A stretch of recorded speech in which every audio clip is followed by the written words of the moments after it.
오늘 주시는 하나님의 말씀은 요나서 3장 4절에서부터 6절까지입니다.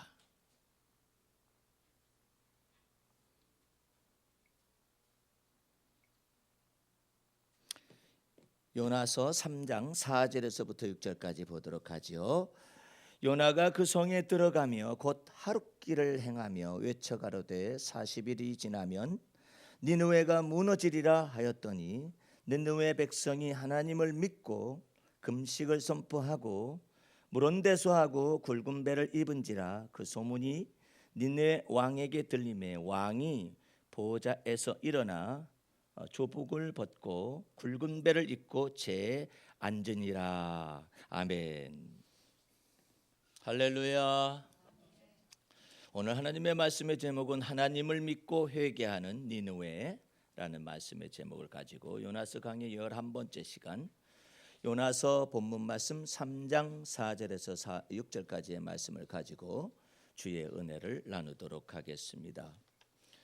요나서를 처음에 시작할 때서부터 강의하기 시작하면서부터 지금에 이르기까지 우리는 요나서가 강해되는 맨 처음의 말씀, 요나서 1장 1절 여호와의 말씀이 아미떼 아들 요나에게 임하니라. 이르시되 너는 일어나 저 큰 성읍 니느웨로 가서 그것을 쳐서 외치라.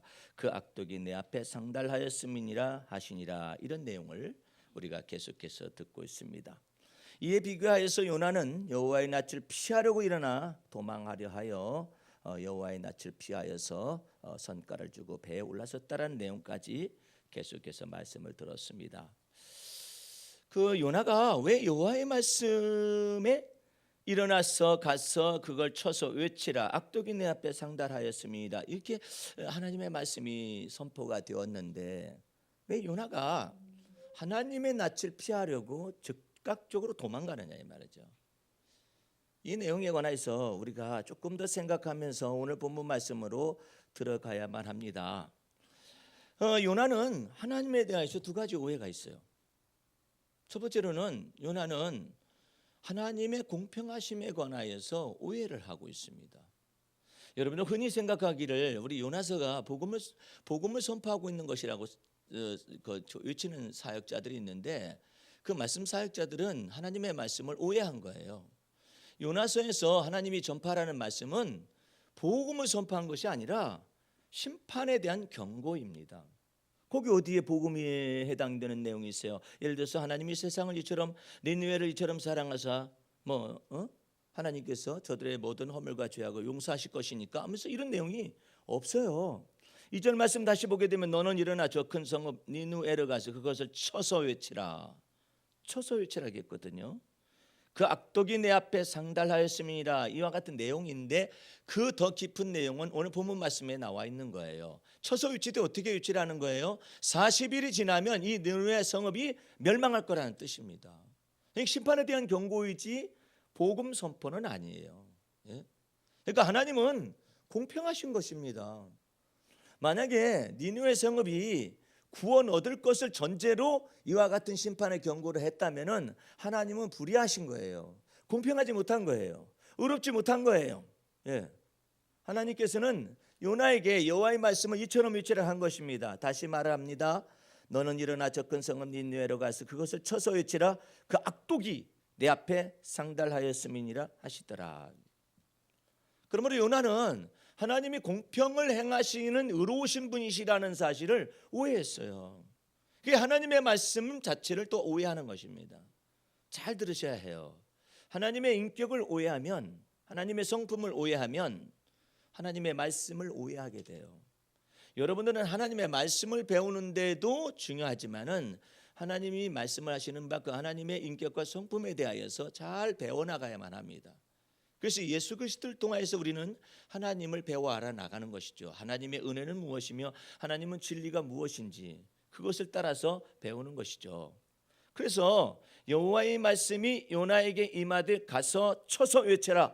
그 악독이 내 앞에 상달하였음이니라. 그러므로 40일이 지나면 이 니느웨 성읍이 무너질 것이라는 내용을 요나는 그대로 전달만 하면 되는 거예요. 그게 하나님의 공평하고 의롭고 거룩한 속성인 거예요.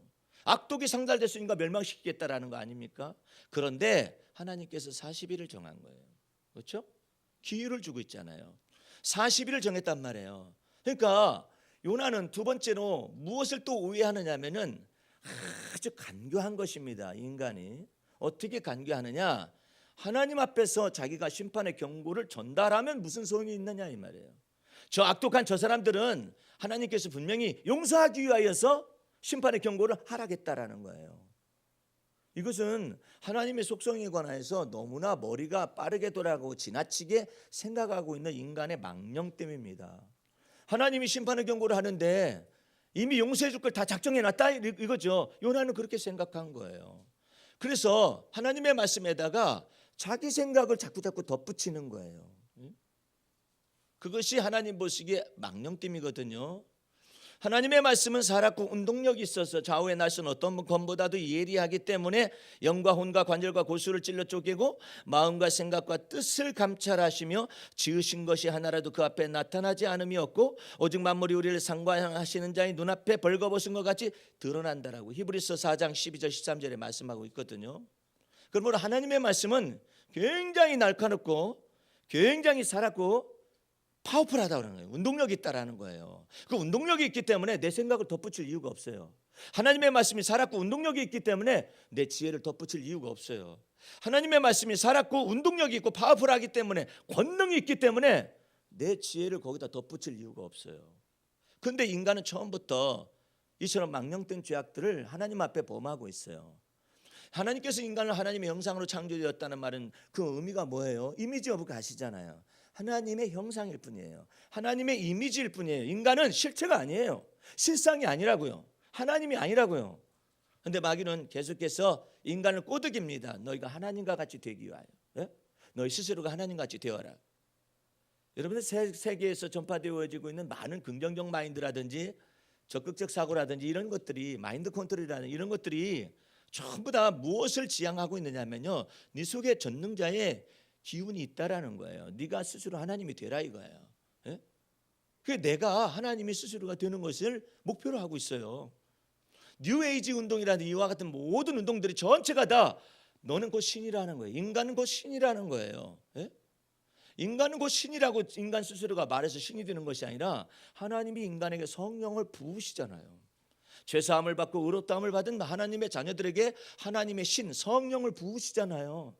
그래서 어떻게 돼요? 믿음으로 말미암아 하나님의 능력과 권세가 믿는 자 안에 거하게 만드시잖아요. 그건 하나님의 은혜 아닙니까? 그런데 스스로 하나님과 같이 되라는 거예요. 하나님과 같이.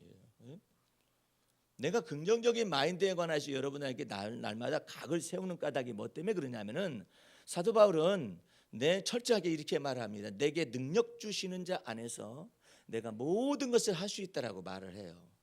사도 바울은 철저히 알았어요. 이전 날에는 자기가 마음을 다하여 하나님과 같이 되려고 했어요. 자기가 뜻을 다하여 하나님과 같이 되려고 그랬어요. 자기가 목숨을 다하여 하나님과 같이 되려고 그랬어요. 율법의 말씀에 선지자의 말씀에 그렇게 쓰여 있다고 하니까 자기 스스로가 마음을 다하고 뜻을 다하고 목숨을 다하고 성품을 다하여 하나님을 사랑할 수 있는 줄로 착각했던 거죠. 그런데 인간이 마음을 다하고 뜻을 다하고 성품을 다하여 하나님을 사랑할 수 자체가 없어요. 불가능하다라고요. 사랑하는 흉내를 낼 수가 있어요. 의식하고 거짓말할 수가 있어요. 그런데 이와 같은 것을 통해서 하나님이 뭘 요구하시는 거예요? 하나님이 거룩한 것처럼 너희도 거룩하라는 걸 요구하잖아요. 율법의 요구는 그거거든요. 하나님이 의로우신 것처럼 너희도 의로우라 그래요. 왜 하나님이 그처럼 말씀했겠어요? 인간이 스스로가 하나님의 말씀을 변경하여서 마귀의 꾀임을 받아가지고 하나님과 같이 되려 하기 때문에 하나님께서 율법과 선지자의 말씀을 공포하시면서 너희가 죄인임에도 불구하고 너희가 모든 사람 의인은 없나니 하나도 없음에도 불구하고 스스로 하나님과 같이 되려 했었던 아담의 유전한 망령된 행실을 여전히 계속하고 있기 때문에 그러면 너희가 하나님이 거룩한 것처럼 거룩해봐라. 너희가 하나님이 의로운 것처럼 의로워봐라. 너희가 하나님이 깨끗하신 것처럼 깨끗하여 보아라 해서 율법을 준 거예요. 율법은 우리가 지켜 행할 수 있기 때문에 준 게 아니라니까요. 너희가 역설적으로 율법을 지키다가 망할 거다. 너희가 하나님처럼 거룩해지려고 스스로 노력을 해서 거룩해져 불가능하다는 거예요. 인간은. 예? 왜? 선을 행하기를 원하는 내게 악이 있어요. 의를 행하기 원하는 내게 불의가 있어요. 그렇기 때문에 하나님이 모든 사람은 죄를 범하여서 하나님의 영광에 이르지 못할 것을 아시고 율법 외에 또 다른 생명의 길을 나타내셨으니 우리 구주 예수 그리스도의 거룩한 피를 믿어서 죄사함과 의롭다함을 받아서 하나님의 자녀가 되는 권세를 받게 하시는 거예요. 그렇기 때문에 우리가 하나님의 자녀가 된 권세 속에서 그걸 인증하시기 위해서 하나님의 성령을 우리에게 딱 부어주셔서 영원토록 좌정하게 하신 거란 말이에요. 그래서 마치 천사들보다 하나님보다 못하게 하시되 하나님의 형상으로서의 회복을 하셔서 예수 믿는 자들에게 하나님의 자녀가 되는 권세를 허락하여 주신 거 아니겠느냐 말이에요. 그러므로 여러분과 내가 아직까지도 복음을 이해 못하는 사람들이 있어요. 내가 마음을 다하고 뜻을 다하고 성품을 다하여 하나님을 사랑할 수 있는 줄로 착각을 하고 있는 거예요. 그런 사람들이 도덕군자들이에요. 도덕군자들. 이런 사람은 예수를 안 믿는 사람들입니다. 모르는 사이 우리가 하나님의 말씀을 변경하여서 하나님의 말씀이 어떻게 해요? 선악을 알게 한 나무 실과를 먹지 말라고 그러잖아요. 먹으면 정령 죽는다고 그러잖아요. 마귀에게 꾀임받은 하와는 이처럼 말을 합니다. 하나님의 말씀에 딱 전제 조건을 달고 하나님이 말씀하신 선악을 알게 한 나무의 실과를 만지지도 말고 먹지도 말라고 자기 생각을 덧붙입니다. 그 하나님께서 보실 때 가장 사악하게 느낀 것은, 판단하시는 것은 뭐냐면은 하와가 하나님의 말씀이라는 것을 딱 단정 짓고 자기 생각도 섞고 하나님의 말씀도 섞어서 하나님의 말씀이라고 선포를 하고 있는 거예요. 그것을 따라서 누가 침투하느냐? 마귀가 거짓을 말하고 있는 하와에게 침투하는 거예요. 예? 뭐라고 말해요? 너희가 정령코 죽지 아니하리라. 예?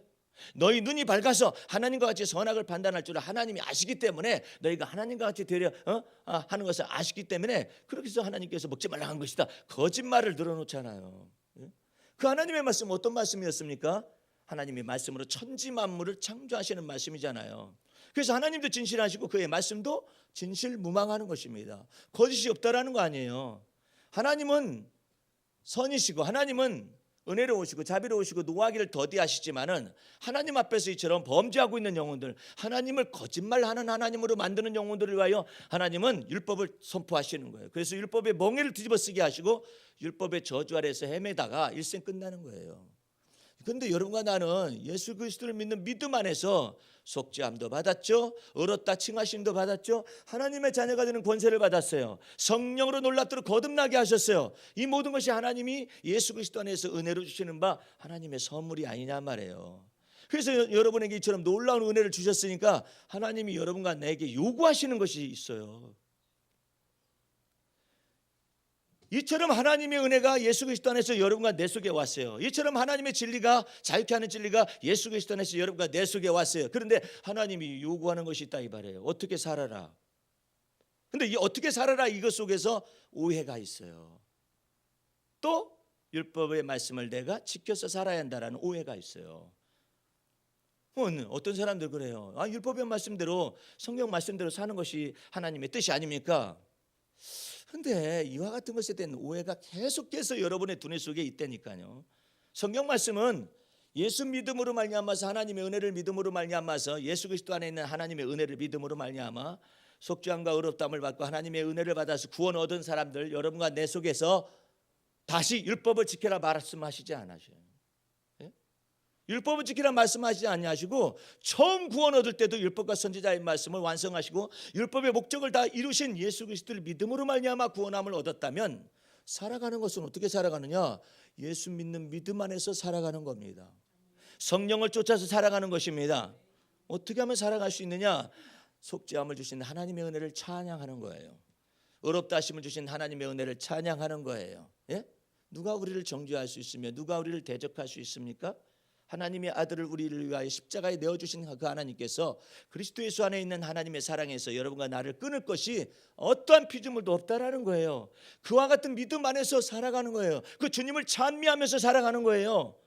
그 하나님을 항상 기뻐하면서 살아가는 것이거든요. 이것이 곧 믿음의 말씀이에요. 그런데 여러분과 내가 예수 믿는 믿음 안에서 하나님의 은혜 안에서 성령으로 말미암아 구원 얻은 사람들이 다시 율법을 지키러 가잖아요. 또 지켜 행하지 못하는 내가 발견된다니까요. 또 내가 의를 행하고 싶은데 내 속에 불의가 자꾸 있어요. 예? 여러분들 차를 운전하는 여러분들 일주일간 살 동안에 규칙 잘 지켰어요? 잘 지키셨느냐고 한번 해보시지. 한번 스스로 의로워져 보시지. 스스로 거룩해져 보시죠. 스스로 깨끗해져 보시죠. 그것을 아무리 내가 저기 뭐 이경규가 말하는 뭐 양심에 관련된 그런 내용 프로가 있었잖아요. 정말로 이 신호등을 지킬 수 있는 사람들이 새벽의 시간에도 있을까 해가지고 거기에 카메라를 들이대고 지켜봅니다. 야, 모두가 다 그 새벽 시간에 잠든 시간에 두세 시경에 누가 그 신호등을 잘 지킬 수가 있겠어요? 근데 아무도 안 지키는데 장애인 부부가 거기 그냥 있습니다. 계속 있어요. 그래가지고 카메라를 잡고서 뛰쳐갑니다. 한쪽으로 자리 좀 세워주시죠 하면서 그 장애인들한테 묻습니다. 왜 다른 사람들은 다 지나가는데 이 새벽이 야심한 시간에 다른 사람들은 다 지나가는데 왜 당신은 여기서 있습니까? 신호등이 멈추라는 신호등이잖아요. 그래서 저희가 여기 있습니다 라고 말하고 있거든요. 그래서 이 사람들에게 양심 냉장고 같은 거 선물도 주고 이런 사람이 있다라고 얘기를 하죠. 예. 근데 여러분 한 가지 아셔야 할 게 있어요. 이것은요 자기의 의로움이에요. 이 사람은 다른 사람보다는 의로워요. 근데 하나님이 보실 때는 자기의 의로움일 뿐이에요. 이거 가지고는 하나님의 의에 다다를 수 없어요. 왜? 이 사람은 신호등에 관해서는 의로울 수 있어요. 규칙에 관해서는 의로울 수가 있어요. 그러나 자기 양심을 불꽃 같은 눈초리로 감찰하시는 하나님 앞에 의로울 수는 없어요. 그래서 이것을 갖다가 무슨 의라고 하냐면 self righteousness, 이거는 자기 자신의 의라고 그러는 거예요. 자기 자신의 의일 뿐이에요. 사도 바울이 율법에 의해 흠이 없으려고 일생을 애써봤어요. 그래서 자기는 율법의 흠이 없는 자라고 말을 했어요. 그런데 겨우 뭐냐? 율법의 의일 뿐이에요. 율법의 의를 가지고는 하나님 앞에 설 수가 없어요. 자기의 의를 가지고도 도덕적인 의를 가지고도 하나님 앞에 설 수가 없어요. 하나님 앞에 서려면은 하나님의 의를 가져야 하나님 앞에 설 수 있는 것입니다. 예? 그 하나님의 의가 어떻게 나타나는 것이죠? 율법과 선지자의 모든 말씀을 완성하시고 율법의 목적을 다 이루신 예수 그리스도 안에서 하나님께서 의롭다 칭하시는 것입니다. 그런데 사람들이 이걸 잘 몰라 해요. 예? 이걸 잘 몰라 한다고. 예수 그리스도의 의가, 하나님의 의가, 인간의 의가 뭐가 다른가를 아직까지도 모르고 있어요. 자, 로마서에는 이런 내용이 숨겨져 있습니다. 나를 위해서 죽는 자가 쉽지 않죠. 다른 사람의 목숨을 위해서 죽는 자도 쉽지 않아요. 얼마나 놀라운 거예요. 개인적인 자기 의보다도 더 뛰어넘는 거 아니겠어요? 자기 목숨을 갖다가 다해서 마음을 다하고 성품을 다해서 하나님의 율법의 말씀을 지키는 율법의 의를 뛰어넘는 나라와 민족을 위하여 죽는 애국 열사들이 있어요. 얼마나 의롭습니까? 예? 그런데 이것만 가지고도 주님의 나라하고 상관이 없을 수가 있어요. 왜 없을 수가 있느냐? 예수 그리스도는 어떤 죽음입니까? 자, 잘 생각해 보세요. 나라와 민족을 위해서 죽는다는 것은 의를 위해서 죽는 거잖아요. 다른 사람을 위해서 살신성인한다고 하면 의를 위해서 살신성인하는 거잖아요. 그러나 예수 그리스도의 죽음은 뭐가 다른 거예요? 죄가 없으신 분으로서 우리의 죄를 담당하셨기 때문에 그의 죽음은 일반 사람들의 죽음하고 다른 거예요. 이 세상 어떤 사람도 교도소에 있는 사람들을 위해서 죽을 수 있는 사람은 없어요. 죄인을 위해서 죽을 수 있는 사람은 없어요. 이 하나님의 사랑은 어떤 사랑이냐? 우리가 아직 죄인 되었을 때 그리스도께서 우리를 위하여 십자가의 죽으심으로 하나님이 우리를 사랑하시는 사랑을 확증하신 사랑이에요. 이게 달라요. 네? 그래서 이와 같이 예수 믿는 자는 이와 같은 예수 그리스도를 믿는 자들에게 하나님이 의롭다 칭하신 것입니다. 여러분과 나는 그와 같은 의를 가지고 있어요. 그래서 여러분과 내가 자기 의에 부족할 수도 있어요. 자기의 도덕적인 의가 좀 부족할 수도 있어요. 얼뛸 수도 있어요. 율법을 다 지켜 행하지 못할 수도 있어요. 그런데 하나님께서는 예수 그리스도를 믿는 그 믿음 보시고 의롭다 칭하신 거예요. 그래서 구원을 허락하신 것이고 은혜를 내리신 것입니다. 할렐루야. 이제 그와 같은 얼뛰고 그와 같이 무능력하고 좌절감이 있고 우리 속에서 여러 가지 형편과 사정이 있어서 우리 마음속에서 하나님 앞에서 의롭지 못한 것들을 다 우리 주님께서 놀랍도록 고치시기 위하여 그리스도께서 드디어 예수 믿는 자들의 마음속에 들어오셔서 좌정하십니다. 그래서 이제 여러분들을 바꾸셔요. 어떻게? 이전 것은 지나가며 보라 새 것 만드는 놀라운 작업이 예수 그리스도를 믿는 믿음의 말씀 안에 다 들어있는 거예요. 왜 성령을 주셨습니까? 성령의 감동을 주어서 믿음의 말씀을 받을 때 놀랍더라. 아, 저 말씀 속에서 내가 하나님께서 내 속에서 일하시는데 내가 믿지 아니했었구나. 이제 나의 불신을 회개하고 주 앞에서 이제 하나님과 마음을 합하는 것을 계속해서 훈련시키기 위하여 그리스도가 여러분과 내 마음속에 성령으로 말미암아 들어오신 것입니다. 이제 여러분들은 하나님을 마음을 이제는 알아가기 시작하고 하나님의 살아계신 존재를 날마다 알아가기 시작하며 하나님의 선하심을 맛보아 알아가는 겁니다. 오늘 여러분들 이 말씀이 너무나 소중한 거예요. 요나는 하나님의 공평을 의심했어요. 요나는 하나님의 공평하신 말씀의 뜻도 오해했어요. 이제 여러분들 너무나 머리가 확 돌아가가지고 하나님이 이와 같은 걸 해주실 거야. 그랬다가 안 해주실 거야. 변덕을 부릴 일이 아니라 하나님은 전지전능하신 분이심을 마음에 믿고 하나님의 일을 행하시며 지어 성취하신다는 사실도 마음에 믿으시기 바랍니다. 그래서 요나가 여호와의 말씀대로 니느웨로 가서 40일 후면은 이 성읍이 무너져 내린다라는 말씀을 선포한 거 아니에요. 요나의 머리통 속에는 여러 가지 것들이 왔다 갔다 했을 수도 있어요. 아이고 뭐 40일 후면은 무너져 내린다고 아무리 전달해봤자 뭐 그들이 회개하겠어? 이런 생각을 가지고 있을 수도 있어요. 요나는 또 머리가 너무나 좋기 때문에 설사 회개한다 할지라도 하나님은 나한테 딱 걸렸어.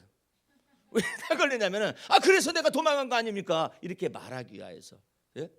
너무나 머리가 예리했어요. 너무나 요나의 머리가 너무나 샤프했어요. 예? 그저 어제나 오늘이나 영원토록 동일하신 그리스도 예수를 믿는 믿음의 주요 여러분과 나를 온전케 하시는 주님 바라보면은 간단할 것인데 이렇게 행동한단 말이에요.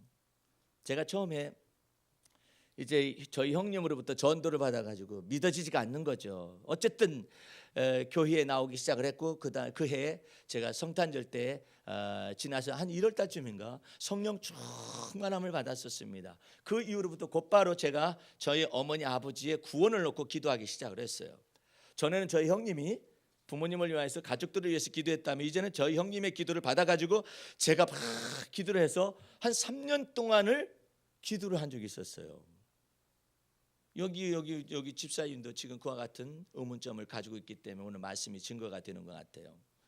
주님 앞에 한 3년 동안의 새벽마다 기도했어요. 주님, 저희 어머니 아버님 제가 예수 믿고 나니까 너무나 불쌍한 영혼들입니다. 하나님을 알지 못하고 그냥 여태까지 수십 년 동안을 장사를 해오셨는데 장사하는 사람들은 사람을 잘 믿지 못하죠. 예? 속기도 많이 속고 이와 같은 여러 가지 과정을 겪어왔는데 예수 그리스도를 아는 지식이 없습니다. 우리 가문에는 저희부터 예수를 믿게 됐는데 3년 동안을 기도했는데 3년 동안 새벽에 기도하다 보니까 더 이상 기도가 잘 안 되는 거예요. 그러니까 내가 혼자 생각하기를 주님 제가 기도에 게을러졌음을 용서하여 주시옵소서. 이제 한참을 그랬었더니 성령께서 내 마음속에 아주 부드럽게 뭐라고 말하냐면은 너의 기도가 다 찼으니까 이제 때를 기다려라. 내가 그 응답을 받았을 때 너무나도 기뻤어요. 기도도 이렇게 차는구나. 내 부모님 구원에 대한 기도가 찼으니까 때를 기다리라는 거죠. 그 이후로부터 나는 내 길을 가기 시작하면서 이제는 내 부모님은 주님께 맡겨졌습니다. 왜 기다리라 할까요? 일을 행하시는 여호와 일을 지어서 성취하시는 하나님이 내 부모님의 때가 있어요. 하나님과 내 부모님 사이에 때가 있다고. 나도 구원 얻을 때가 있었잖아요. 처음에 고등학교 때 전도 받았었거든요. 그래가지고 하이 CCC라 해가지고 고등부 CCC가 있었어요. 그때 당시에. 그때 내가 하라는 대로 그 위에 형님이 말을 하라고 해서 예수 믿느냐 하면 믿는다고 말하라고. 그래가지고 나는 믿는 것이 뭔지는 몰랐어요. 근데 그렇게 얘기만 했었더니 형제여 죄인 하나가 돌아왔습니다. 이렇게 얘기하는데 나는 그때 예수를 사실은 몰랐었어요. 왜 내가 그때 예수를 몰랐었느냐면은 내가 만약에 그 고백을 하지 않냐면은 저 ICCC라는 그 모임 단체에서 나를 방출할 것 같은 느낌을 받았어요. 그래서 내가 그냥 얘기한 것이죠. 그러나 나의 구원은 달라졌습니다. 몇 년 후에 내가 고등학교를 졸업하고 난 다음에 예수 믿게 되었으니까요. 정말 주님을 살아계신 주님을 만나게 되었잖아요. 이제 내게 대한 때는 다 다가왔지만은 내 부모님에 대한 때는 아직 아닌 거예요. 예? 난 예시죠. 예. 그래서 그것을 놓고 저 앞에 기도하고 그 이후로는 제가 제 부모님이 구원시켜달라고 기도해 본 적은 없습니다. 때를 기다렸어요. 한 1, 2년인가 지나갔습니다. 우리 하나님께서 살아계셔서 일을 행하시고 지어 성취하기 시작하는데 정말 지어서 성취하는 겁니다. 제 어머님의 가장 큰 하나님 앞에서의 하나님께 나아가기 큰 약점이 뭐냐면은 하나님이 내 두 아들을 내게서 뺏어가려고 그런다, 이 생각이 있었어요. 그게 뭐냐면은 모성애입니다. 모성애를 가지고 있으면은 하나님과 경쟁을 합니다. 하나님과 싸워요. 예? 모성애로서 하나님을 믿으려고 하면 안 돼요. 우리는 예수 그리스도를 믿는 믿음 안에서 예수 하나님을 믿는 것이지 모성애로 믿으면 안 되는데, 왜 모성애로 믿으면 안 되냐면은 모성애가 딱 오다 보니까 두 아들이 신학을 하겠다라는 것을 꼴을 못 봐요. 내 어머님이 우리를 겁박하셨습니다. 하나님 앞에서 두 아들이 신학한다면 내 눈에 흙이 들어가도록 안 될 것이다. 그래가지고 제 형님이 먼저 양보를 했습니다. 그래가지고 종신대학에 교육학과를 들어가서 선생님이 됐죠. 국가고시에 합격을 해가지고 나는 내 길을 갈 수가 있었습니다만은 어쨌든 내 어머님은 그것을 다 막아댔어요. 그러니까 모성애가 있게 되면 하나님과 다투게 됩니다. 여러분들은 모성애를 가지고 예수를 믿는 게 아니라 그것까지 예수를 믿는 믿음 안에서 그 하나님의 은혜와 진리가 딱 들어가야 자유를 얻게 되는데, 하나님의 크심을 모르니까 이와 같은 현상이 벌어졌죠. 그러다가 우리 어머님의 모성애의 종말을 하나님께서 보여주셨어요. 동네에 아들 하나를 그냥 행상을 해가지고 키우는 그런 어머니가 계셨었는데, 그 아들을 상고를 거쳐가지고 그 다음에 은행에 취직까지 고생하면서 자식을 가르쳐놨는데, 그 자식이 은행에 들어가고 난 다음에 너무나 기뻤죠. 그 자식이 어머니한테 월급에 탄 것을 일부를 드리면서 용돈 드리면서 어머니 이제는 고생 다 끝나셨어요, 이렇게 얘기가 됐어요. 거기까지 잘 진행이 됐어요. 그런데 이 자식이 은행에 있다 보니까 자기의 실적을 자꾸 올려야만 하잖아요. 어머니한테 어머니 여행 적금 하나 드시죠 해가지고 어머니 저는 용돈과 여행 적금을 이렇게 마련해가지고 있다가 이 자식이 다른 데다 뭘 했는지 그냥 그걸 빼다가 써버렸네. 어머니가 이제 여행 가고 싶다 그랬을 때 여행 그 적금 통장을 보았었더니 텅 비었어요. 이게 어떻게 된 일이냐 했더니 자식이 이와 같은 얘기를 솔직하게 얘기했습니다. 그 순간에 모성애로서만 자기 자식을 대하던 것이 완전히 무너져 내리니까 머리가 충격을 받아가지고 미쳤어요. 미쳐가지고 그 어머니가 행상증을 날려서 자식을 키웠었던 그 어머니의 모성애가 완전히 무너지면서 동네를 다니면서 미친 짓을 하고 울면서 웃으면서 다니기 시작하다가 객사했습니다. 객사에서 그 상여가 그 같은 이것이 그대로 마을을 지나갈 때 모든 어머니의 모성애가 다 울었어요. 그 모든 어머니의 모성애가 다 울 때 내 어머님께서 정신이 바짝 났습니다. 이거 아들 놈의 새끼들 믿어봤자 소용없다. 이 자식 놈의 새끼들 믿어봐야 소용 하나도 없구나. 아이고 하나님 아버지 예수님 하면서 그냥 예배당으로 들어가요. 예수 믿기 시작을 했습니다. 할렐루야. 하나님께서 내게 때가 있을 때 때를 기다리라고 말씀하시더니 일을 행하시고 지어 성취하시고 그 다음부터 하나님께서 천사를 보냈어요. 내 어머님한테. 아니 어떻게 그게 천사도 빨리 오나 몰라. 나는 예수 믿고 난 다음에 그렇게도 그냥 몇 번 표적을 봤을 뿐이지 계속 나는 예수님도 안 나타나고 천사도 안 나타나고 그러던데, 내 어머님에게 천사가 나타나요? 새벽에 잠을 자려고 그러잖아요. 툭툭 깨서 일어나 보면 조금 있다가 새벽기도 종이 울렸습니다. 그 종을 따라서 새벽기도 말씀을 들으러 하루 이틀이 아니에요.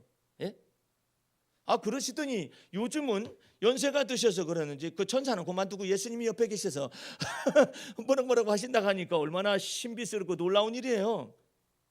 하나님은 살아계셔서 역사하십니다. 하나님의 말씀도 살아계셔서 역사하십니다. 그러면 여러분들은 하나님을 믿으니 이렇게 예수님을 믿어라 주께서 말씀하시잖아요. 그러니까 여러분 마음 중심 속에서 너무 급하게 할 일이 아니에요. 여러분들 속에서 아무리 형편과 사정이 어려워도 하나님을 믿는 것에 관하여서 낙심하지 마시기 바랍니다. 하나님은 때가 있어요. 만물에 작정하신 기한과 때가 있나니. 그래서 다윗과 같은 사람도 자기가 왕의 기름 부음을 받았었지만 왕의 기름 부음 받고 난 다음에 그냥 수년간을 사울왕 미친 왕한테 쫓겨다니면서 죽음의 골짜기를 걸어다녔잖아요. 이와 같은 것 속에서 언제 너 왕의 왕을 너 세운다 그 약속도 없어요. 사울왕이 이스라엘 왕으로 존재하고 있는 한 다윗에게 부었었던 이 성령의 기름 부음, 왕으로서의 기름 부음은 아무런 효용이 없어요. 이와 같은 때에 다윗이 깨달았습니다. 나의 때를 하나님께서 아십니다 하면서 자기 자신의 때를 하나님께 내어 맡기기 시작을 했어요. 그랬더니 하나님께서 그 다음부터 다윗 속에서 어느 곳으로 가는 곳곳마다 승리케 하시는 역사를 나타내셨습니다. 할렐루야. 이제 여러분의 때가 있어요. 여러분을 향하신 때가 있어요. 여러분 주 앞에서 하나님의 말씀을 따라서 니느웨로 요나가 갔잖아요. 요나의 머릿속에 많은 생각이 교차되었을지 몰라도 그 많은 생각들을 물고기 큰 뱃속 속에서 정화시켰어요. 내가 지금 무슨 계획을 한다 할지라도 내가 하나님 앞에서 잘못했구나, 이게 잘못된 생각이었었구나, 이것을 전체를 바꿔서 어린아이처럼 바꾸기 시작을 했어요. 여러분들이 머리가 이 명석한 것은 죄가 아니에요. 잘 아셔야 해요. 머리가 날카로운 지성도 죄가 아니에요. 감성이 예민한 것도 죄가 아니에요. 무엇이 그러면 죄냐? 날카로운 두뇌의 지성을 주님께 내어 맡기지 않는 게 죄예요. 날카로운 기분과 감성을 주님께 내어 맡기지 않는 게 죄예요. 예? 이제 여러분과 나는 생각하셔야 해요. 여러분의 감정이 너무 날카롭잖아요. 그럼 문제가 발생해요. 좌충우돌합니다. 너무나 기분과 감정이 날카롭기 때문에 이 사람하고도 부딪히고 저 사람하고도 부딪히고 도대체가 원만한 것이라는 걸 찾아볼 수가 없어요. 요나가 그런 사람이었거든요. 그러니까 이와 같은 것들이 전부 주 안에서 그리스도의 온유와 그리스도의 겸손과 그리스도의 관용으로 전체가 다 바뀌어져야 하나님께서 여러분의 날카로운 도뇌를 아주 부드럽게 쓰셔요. 날카로운 도뇌를 아주 부드럽게 쓰셔요. 날카로운 도뇌를 아주 넉넉하게 관용 있는 사람으로서 이렇게 쓰신단 말이에요. 그래서 여러분 속에서 이제 그리스도가 여러분 안에 사신다라는 것은 그리스도께서 여러분의 두뇌 속에 성령의 기름 부으심을 통하여서 여러분의 날카로운 지성도 판단력도 분별력도 부드럽게 쓰셔야 한단 말이에요. 그런데 날카롭게 돼가지고 말이에요. 아, 저 사람은 무서워. 되겠어요? 아유, 저 사람 기분은, 저 사람 감정도 괜찮은 사람인데 저 사람 불편해. 왜? 이것저것 찔리는 게 많아. 각진 게 너무 많아. 그래서 이와 같은 것 속에서 그리스도께 들어오셔서 이제부터는 내가 너를 핏값을 주어 사셨은즉 이제 네가 사는 것이 아니라 내가 네 안에 사는 것이다. 그러면 너 네 기분대로 함부로 행동 못해? 너 날카로운 감정 함부로 쓰지 못해? 너 날카로운 지성 함부로 쓰지 못해? 너 네 마음 함부로 쓰지 못한다. 네가 무엇인데 스스로가 낙심하느냐? 낙심할 자유도 없어. 예. 이제 어떤 자유만 있느냐? 항상 주 안에서 하나님을 기뻐할 자유가 있습니다. 할렐루야. 항상 주 안에서 주님을 범사에 감사할 자유가 있어요. 항상 선을 쫓을 자유가 있어요. 누가 이것을 막겠어요? 예? 이게 바로 믿음의 말씀이거든요. 이제 그리스도께서 여러분 안에 들어오셔서 여러분을 빚어 만드시기 위해서 자정하셨으니까 이제 여러분들은 날마다 때를 따라 돕는 은혜를 얻는 걸 배워야 해요. 때를 따라 돕는 은혜 믿으시기 바랍니다. 하나님께서 때를 따라 돕겠다니까. 내가 어느 때는 그런 질문을 어렸을 때 한 적이 있어요. 하나님, 때를 따라 돕는 은혜 하지 마시고 한꺼번에 하세요. 그랬더니 뭐라고 하시는 줄 아세요? 인간은 교만해서 하루 사이에 불과하다라는 것을 아직 모른다는 거예요. 인간은 아침 안개가 잠시 있다라는 것을, 이와 같은 것이 인생이라는 걸 아직 모르고 있다라는 거예요. 그것을 알기까지, 너희가 다 나를 떠나서는 아무것도 스스로 할 수가 없느니라라는 걸 알기까지 여러분 속에 때를 따라 돕는 은혜가 무엇인지를 구해야 한다는 거예요. 때를 따라 돕는 은혜를 얻기 위하여 은혜의 보좌 앞에 담대히 나아갈 것이니라. 또 주께서 말씀하세요. 한날의 괴로움은 그날에 족하느니라. 왜 그날만 정하셨을까요? 왜 한날만 정하셨을까요? 왜 데일리 브레드라고 해서 왜 일용할 양식만 얘기하시느냐 말이에요. 쌓아놓고 있는데, 물건은 이렇게 쌓아놓고 부자가 수조원을 가지고 있을 수가 있어요. 그는 한날을 채우지 못하고 죽을 수가 있어요. 그래서 만탁에서 나는 양식이 많은데라고 말을 하면 안 돼요. 내 생명이 무엇이냐? 잠깐 보이다가 없어지는 안개니라. 예? 그것 때문에 일용할 양식인 거예요. 어떤 사람은 그런 데니까요. 아이고, 만나를 갖다가 한꺼번에 주시지. 교만해서 일용할 양식으로만 내리시는 거예요. 그날 그게 무슨 뜻인 줄 아세요? 너희 인생은 흙으로 지음 받았다. 너희 인생은 나를 떠나서 아무것도 스스로 행할 수가 없느니라. 네가 무엇이 간데 감히 내 앞에서 너 자신의 유능함을 자랑할 수가 있어요. 너의 지혜를 자랑할 수가 있겠느냐, 이 뜻이에요. 주 앞에서 하나님은 알다가도 모를 분이세요. 그래서 그분은 기묘자이세요. 그래서 그분은 이적을 행하시는 분이시고 그분은 놀라우신 분이세요. 그렇기 때문에 인생들로 하여금 하나님을 측량할 수 없게 만드셨어요. 오늘 사건이 그 사건입니다. 니느웨로 가서 40일 이후면 무너져 내릴 것이라고 말씀하신 그 하나님의 말씀을 요나가 어쨌든 전달했습니다. 전달하게 되니까 3일 길을 가야만이 이 끝에서 저 끝까지 갈 수 있는 니느웨 성읍인데 하루 길만 가서 40일 후면 니느웨 성읍이 무너져 내린다라고 말씀하셨느니라. 이 말만 전했었더니 놀라운 일이 벌어졌습니다. 요나서 3장 오늘 본문 말씀 4절 5절 말씀을 봅니다. 요나가 그 성에 들어가며 곧 하룻길을 행하며 외쳐가로되 40일이 지나면 니느웨가 무너지리라 하였더니 니느웨 백성이 하나님을 믿고 금식을 선포하고 무른 대수하고 굵은 배를 입은지라. 그 소문이 니느웨 왕에게 들림에 왕이 보좌에 일어나서 조복을 벗고 굵은 배를 입고 재에 앉으니라. 할렐루야.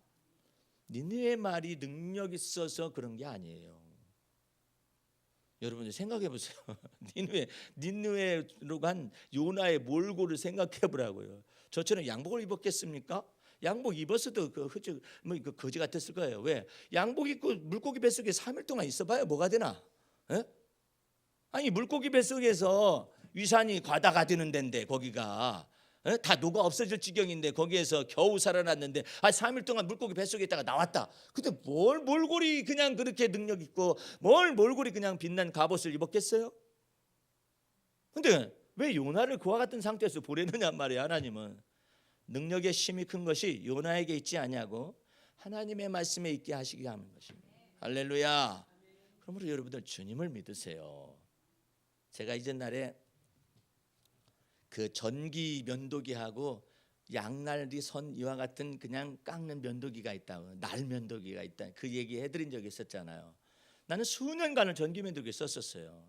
전기 면도기는 그 망 안에 전기 날카로운 그 칼들이 있잖아요. 이게 뭐 이게 되더라도 안전하잖아요. 그러니까 눌러서 쓴다고요. 이렇게 눌러서 이렇게 쓰는데 피가 난 적이 없었거든요. 그러다가 어떤 사람이 날면도기를 쓰는데 보니까 괜찮아 보였어요. 그리고 깔끔하다라는 거죠. 그거 복잡합니다. 물 대야지 뭐 대야지 이렇게 복잡한데 전기면도기가 낫지 않겠느냐 했었다가 그 사람이 나는 이거 참 편리합니다. 뭐 샤워할 동안 이거 하게 되면 되니까요. 하는데 할 때마다 피어요. 여기가 막 붉은 피가 이 날면도기를 해가지고 나오면 여기에 막 피 해가지고 피가 이 목에까지 제가 수염이 있어가지고 이 피투성이가 돼가지고 나오는 거죠. 왜 이 사람이 변했는지. 그분이 하는 말이 기가 막힌 말을 하네요. 아니 왜 나를 의지해서 살살 이렇게 하시면 되는 건데 왜 이렇게 그냥 힘을 주어서 눌러댑니까? 첫 번째는 전기면도기 쓰던 때의 습관이에요. 이거 다 집어쳐야 하거든. 머릿속에 기록되어 있어서 전기면도기 쓰는 막 눌러서 했거든요. 근데 힘을 빼야 하잖아요. 온전히 날만 의존해가지고 해야 하는데 날만 가지고 싹싹 이렇게 하면서 가르쳐주는 거예요. 가르쳐주는데 정말 싱거워 보여. 꾹꾹 눌러가지고 해야지. 꾹꾹 눌러가지고 하니까 피투성이가 돼가지고 나타나잖아요. 오직 날만 의존하세요. 목사님 날만 가지고 하세요. 싱거운데 그렇지 않으면 피투성이가 되시든지. 그 다음부터 날만 의존해가지고 살살살살살살. 왜 자기 자신의 힘을 그렇게 의존하려고 그러죠?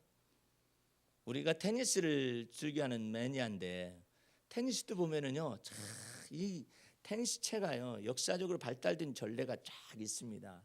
우드로 돼가지고 나무로 되어 있는 것은 거기다 줄을 맨 적이 있었거든요. 지금은요 소재가 너무나도 가볍고 너무 이게 막 반발력이 좋은 이게 선들이 있어요. 예? 그래가지고 이것은 잠만 갖다 대잖아요. 그러면 팍 나갑니다. 근데 초보자들은 그냥 힘을 줘가지고 막 어떻게 하든지 저 멀리까지 내보낸다고 하는데 그냥 네트에 떨어지고 그래요.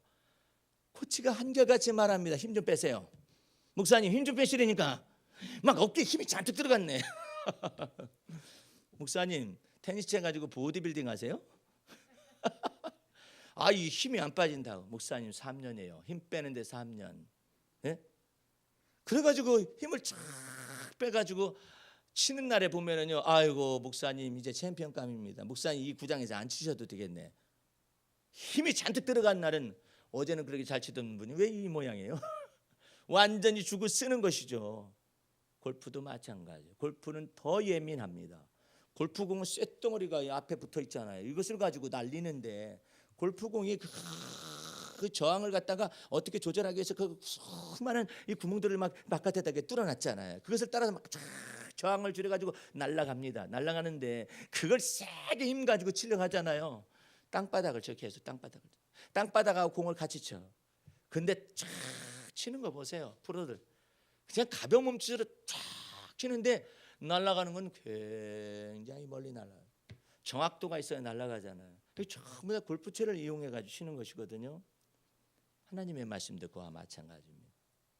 여러분이 마음을 다하고 뜻을 다하여 성품을 다하여 목숨을 다하여 하나님을 사랑하라. 둘째는 그와 같으니 내 이웃을 내 몸처럼 사랑하라는 이 율법과 선지자의 이 말씀은 율법의 멍에를 가져와요. 또한 율법을 지켜 행하지 못하면 율법의 저주가 있습니다. 그러나 이 모든 율법의 말씀의 목적을 다 이루신 예수 그리스도를 믿는 믿음 안에 있으면, 그 믿음 안에서 있게 되면 성령께서 역사하십니다. 어떻게 역사하시느냐? 이를 행하시는 여호와, 이를 지어 성취하시는 여호와 하나님으로 역사하셔요. 여러분의 생애 속에서 그대로 역사하실 걸 마음속에 믿으시기 바랍니다. 하나님의 말씀은 살았고 운동력이 있어서 이 세상에 어떤 낯선 것보다 더 예리하다. 예리하여서 능력 있다고 그러잖아요. 그 능력 있는 말씀 속에서 여러분들이 온전히 어떻게 믿느냐에 따라서 말씀의 놀라운 결과들이 이 30배, 60배, 100배의 결실들이 맺혀지게 되는 것입니다. 어떤 분은 그래, 목사님 저는 아무리 이렇게 믿어도요 아직도 저한테는 살아계신 하나님의 존재를 느낄 만한 그런 것이 별로 없어요. 날카롭게 하나님의 말씀이 날카로운 건 아는데 믿음을 그대로 때를 따라 돕는 하나님의 은혜를 적용을 못하는 거예요. 나는 오늘도 회개를 했어요. 왜냐하면 비가 오는 날이잖아요. 내 어머님은 걸음이 늦으십니다. 장애가 가까우신 분이에요. 걷는 것이 어려워요. 그럼 내가 여기 왔을 때 이 집에 한 가지 단점이 있어요. 아파트에 걸어 나오셔요 어머님이. 걸어 나오시게 되는데 오늘은 또 비가 내리잖아요. 내가 그냥 깜빡 기도를 못했어요. 그 어머님이 걸어 나오시게 되면은 그 자리를 주십시오라고 바로 탈 수 있는 자리, 그걸 전에는 구했었거든요. 오늘따라 안 구했어요. 꽉 차 있어요. 비 오는 날 왜 꽉 차 있는지 몰라. 겨울인데 전부 다 지하에다 집어넣을 줄 알았는데 그 생각에 딱 치면서 네가 그것을 구하지 아니하였다. 그래서 내가 주 앞에서 회개를 했어요. 예? 주님 제가 이거 미처 이거를 기도를 못했네요. 예? 주 앞에서 또 내가 여기 와서 또 그랬네. 아 늘상 있을 줄 알았지. 내 자리가 엉뚱한 모르는 사람 차를 갖다 저기다 받쳐놨어요. 그러니까 내가 아유 주님, 늘상 있었던 주님의 은혜를 생각하고 믿음으로서 날마다 때를 따라 돕는 은혜, 아니면 또 시절을 쫓아 과실을 맺는 이 열매, 그 다음에 또 주님께서 때마다 일마다 역사하시는 주님의 은혜를 구하지 아니하였었습니다 라고 회개를 했어요. 예? 이제 내 머릿속에 새기는 것이죠. 아 맞아, 일상적으로 주님께서 닥쳐오는 여러 가지 은혜도 주를 믿는 믿음 안에서 항상 구하여서 받고 그것을 연습을 해야 한다라는 거예요. 오늘 주께 긍휼하심을 받고 때를 따라 돕는 은혜를 늘상 얻기 위해서 여러분들 하나님께 감사하시기 바랍니다. 여러분들이 지금 안식을 얻었을 수도 있잖아요. 뭐 주차 공간에 관해서 뭐 충분하지 이렇게 생각이 들어갔을 때는 기도하는 것이 아니라 찬양을 하는 거예요. 감사를 하는 거예요. 하나님, 주님께서 이제 일용할 양식 구하지 아니하여도 이처럼 먹을 것을 주시고 계시네요. 그러면 여러분들이 일용할 양식을 더 이상 구하는 단계는 아니라 할지라도 뭘 해야 하느냐면은 하나님의 은혜에 감사하고 하나님을 찬양하는 걸 계속하는 거예요. 어떻게 하죠? 하나님, 일용할 양식을 주님이 주셨습니다. 찬양하는 거예요. 예? 그러니까 여러분들이 이처럼 기도의 단계를 높여가면서 하나님과 더불어 마음으로 합하는 거예요. 매일의 삶 속에서 오늘도 오다 보니까는 신나게 왔죠. 신나게 오다 보니까는 그 짧은 시간에 여기를 달려와야 하잖아요. 한 40km 달려오잖아요. 근데 문득 생각하기를 일상의 모든 은혜를 주님께서 주의 날개 그늘 아래서 우리에게 베풀어 주셨죠. 그러면서 내 영혼이 속에서 이렇게 말을 하는 거예요. 일상적인 하나님이 돌보심, 주께서 내 앞서 행하시는 건 사실인데 내가 그 속에서 하나님을 찬미하지 않았구나. 어떻게 뒤늦게라도 찬미했습니다. 하나님 이처럼 비 오는 날에 주님께 주님의 은혜가 앞서 행하십니다. 예? 그래서 주님을 찬미하고 주님과 더불어 동행하는 거예요. 그럼 주님께서 네가 뒤늦은 하나님 앞에서의 찬미와 감사이지만 나와 마음을 합하는구나. 내가 너한테 계속적인 은혜를 베풀겠다. 하나님은 계속적인 은혜를 준비하고 계십니다. 할렐루야. 변치 않는 은혜를 준비하고 계세요. 그러나 여러분들은 그 변치 않는 은혜가 여러분 속에 들어오게 하여 하나님 앞에 간구하기도 하고 또 하나님의 은혜를 찬미하시길 바랍니다. 이렇게 내 영혼아 여호와를 찬양하라. 내 영혼아 여호와를 송축하라. 내 영혼아 여호와의 은택을 잊지 말지어다. 저가 내 모든 죄를 사하시며 내 모든 병을 고치시며 내 생명을 파멸에서 건져 올려시고, 예? 너로 하여금 좋은 것으로 내 청춘을 만족하게 하셔서 좋은 것들로 채워주시는 바 그 하나님의 은혜를 잊지 말아라. 할렐루야. 그렇게 사세요. 여러분에게 무거운 멍에를 주지 않아요. 단지 내가 하나님의 은혜를 항상 찬양하기에 게을러요. 살이 쪘어요. 하나님의 은혜를 찬미하는데 느려 터져요. 그게 영적으로 둔감하다라는 것입니다. 오늘 그 은혜를 생각하면서 여기 기도실을 한번 잠깐 읽고 마치도록 하겠습니다. 11월의 끝자락에서 주여 나는 짧디 짧은 계절을 붙들려고 가을의 유혹을 붙잡고 서 있습니다. 논밭을 지켜낸 빛바란 허수아비는 뒤돌아보지 말고 어서 속히 내 길을 가라고 손짓하며 온몸으로 견뎌냅니다. 앙상한 나무 끝에 겨우 달려 거센 찬바람을 견디는 단풍잎은 세월을 아끼라 때가 악하니라고 말하여 세월의 아쉬움이 묻어나네요. 철진한 황량한 가을 들녘은 하얀 눈으로 채워져 텅 빈 가슴들을 채우나 서늘한 가을비 우산 속에 있었었더니 아쉬운 계절을 재촉하는 발걸음이 느껴지네요. 주여 11월의 마지막 날 늦가을 풍경들은 계절을 매듭짓고 새하얀 겨울을 맞이하라고 속삭입니다. 아직도 가을을 아쉬워하는 나는 계절의 끝자락에 서서 뒤돌아보니 겨울을 맞이할 준비가 안 되었네요.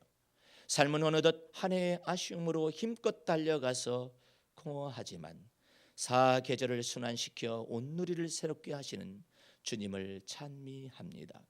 주여 주님의 계절은 참으로 부지런합니다. 주님의 손길도 진실로 신실합니다. 주님의 생각들은 선하고 의롭습니다.